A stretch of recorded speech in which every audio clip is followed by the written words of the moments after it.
Hello, it's Clinton Gray.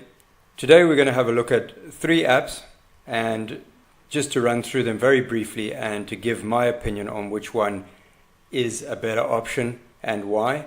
Right, let's have a look at Viewranger. I've done tutorials on Viewranger, so I'm just going to run through this nice and quickly. Have a look at the settings.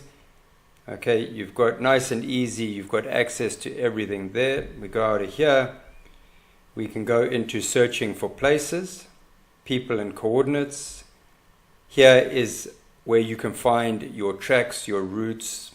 For Viewranger, we've got in the normal basic option, you've got 6 options including satellite. If you pay your subscription, which is 58 Rand a year, and I'll get back to that, you get access to a whole lot more maps. Let's get back out of here. Then here simply we can record a track, start to follow a route, plot a route, add points of interest. Really straightforward. And if we have a look here, we've got the options to record a track, our trips, our navigation, and more options to record trips. You can then edit it and you can stop and pause it. Okay, so that's Viewranger, nice and simple. Gaia GPS. On opening it up, you get a topo map. Alright, let's move to settings. The normal stuff, everything is there. Saved, where you can save a route that you've imported. You can look and search for hiking routes in your area. Okay, the trip, you can only record a single trip, for example. And your maps, alright.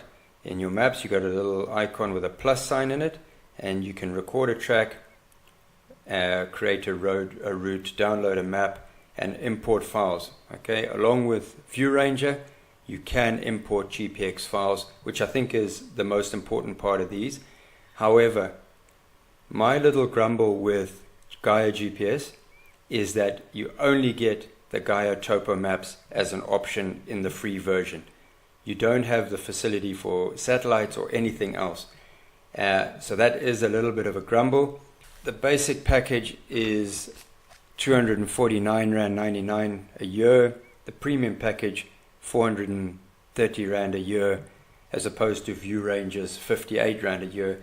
And Viewranger gives you a whole lot more options in terms of mapping.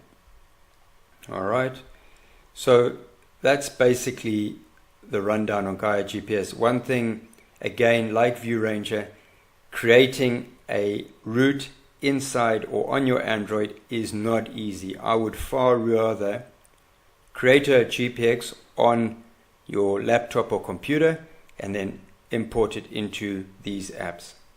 Right. Okay, and then for interest's sake, let's go to Tracks4Africa.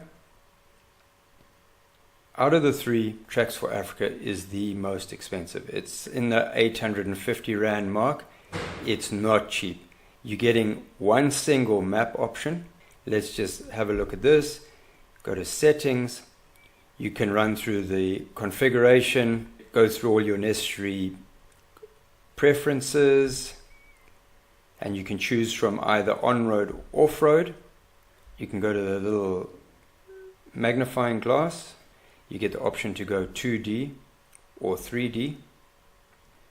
Here we go. It's into the 3D option.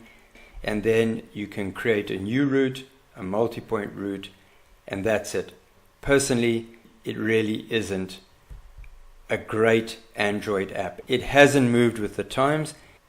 And again, my opinion, I would certainly look at Viewranger. It's the cheapest. It has the most options.